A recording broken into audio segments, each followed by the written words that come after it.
Our team coverage now turning to local reaction to the apparent assassination attempt of former President Trump. Western Mass News reporter Olivia Hickey joining us in studio with more. Olivia? Glenn, this afternoon's assassination attempt has left voters in shock, but a history professor points out it's history repeating itself. I just think it's scary. So right before the election, it is a little scary.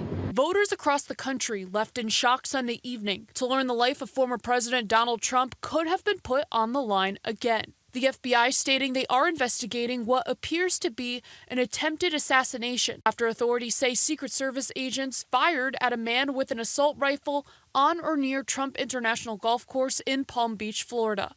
This coming just 2 months after the Republican nominee for president was hit by gunfire at a campaign rally in Pennsylvania. This was another unnerving moment in a very unnerving year, but at least this is an example of something that was stopped before the former president's life seemed to be in any significant danger. Local history professor John Back says the country has seen similar circumstances. In 1975, President Gerald Ford faced 2 assassination attempts just over 2 weeks apart. In 1968, assassinations took the lives of activist Dr. Martin Luther King Jr.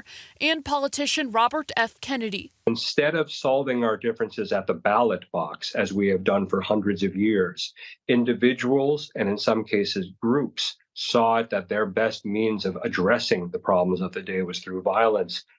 Yet at the same time, the shooter in Pennsylvania and the attempted shooter today, who we just don't have any information about. Back tells Western Mass News, given the attempt was stopped and the only gunfire in the exchange was from government agents, it can be assumed the Secret Service has spiked security efforts. The remaining question he has is how far can and will they go? Golfing is something that involves so much land and so much space. It is not so different from walking almost in a crowd. I don't know how a Secret Service agent could protect a former president or a president from a rifle that can be fired from 500 yards away, except with some sort of glass bubble around him, plasticine bubble around him. As voters count down days until Election Day, we asked Back how this incident will impact the Republican nominee at the polls. I don't see any scenario in which this hurts the former president.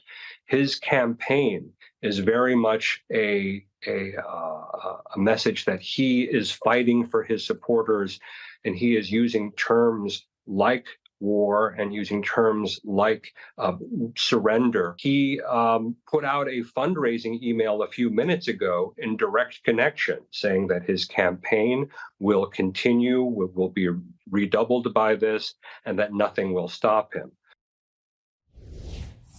A suspect is in custody. Local politicians sharing their reaction to this afternoon's apparent assassination attempt. U.S. Senator Elizabeth Warren taking to X tonight, stating, "I am thankful that former President Donald Trump was not harmed during this apparent assassination attempt at his golf course. Political violence is never okay, never." Western Mass News will continue to follow this developing story closely and bring you the latest details as we receive them. Reporting in the studio for Western Mass News, I'm Olivia Hickey. Olivia, thank you for that live report. Following the assassination attempt, Republican vice presidential candidate J.D. Vance took to X and said, quote, "I'm glad President Trump is safe. I spoke with him before the news was public, and he was amazingly in good spirits. Still much we don't know, but I'll be hugging my kids extra tight tonight and saying a prayer of gratitude." For all of the latest on this apparent assassination attempt, be sure to download our free Western Mass News streaming app. Now switch things up and go to meteorologist Liam Murphy for a look